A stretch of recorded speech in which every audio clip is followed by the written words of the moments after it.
கனவு கண்டவன் ஈமான்தாரியாக மாறுவான். எப்படி தலைவராவார்? மஸ்ஜிது நபவியில் சுபஹ் தொழுகையில் முதலாவது ரக்காத்தை முடித்துவிட்டு இரண்டாவது ரக்காத்தில் எழுந்து நின்று கொண்டு ஓதிக்கொண்டிருக்கிறார் ஹஜ்ரத் உமர் ரலியல்லாஹு அன்ஹு.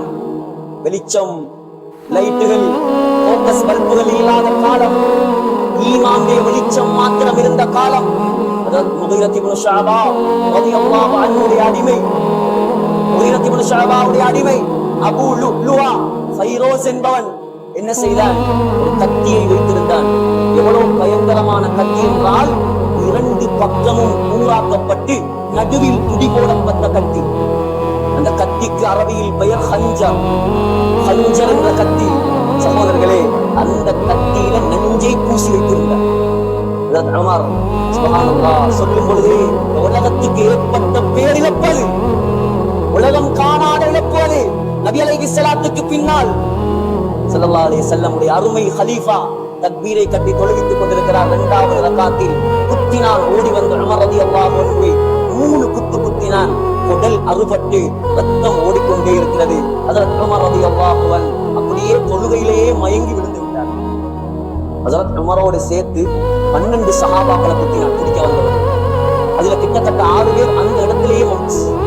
கடைசியாக சஹாபாக்கள் பள்ளிவாசல்ல இருந்த ஒரு சாக்கை போட்டு அவனை பிடித்தார்கள். தன்னை தானே குத்திக் கொண்டு செத்து விட்டான் அந்த ஷியா.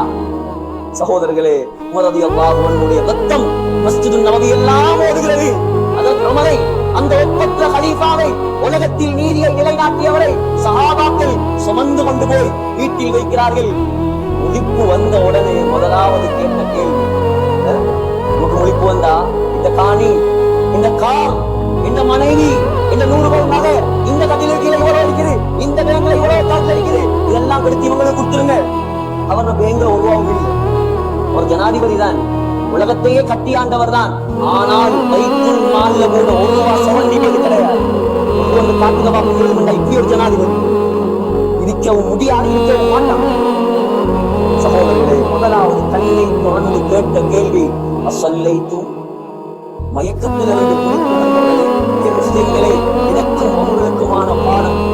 சின்ன காரணங்களுக்காக தொழுகைக்கு சாக்கு போக்கு சொல்லக்கூடிய நமக்கு இருக்கும் பாடம். அந்த கலீஃபாவுடைய வாழ்க்கை வரலாற்றில் முதலாவது கேட்ட கேள்வி, அஸ்ஸல்லைத்தும், நான் தொழுது முடித்து விட்டேனா?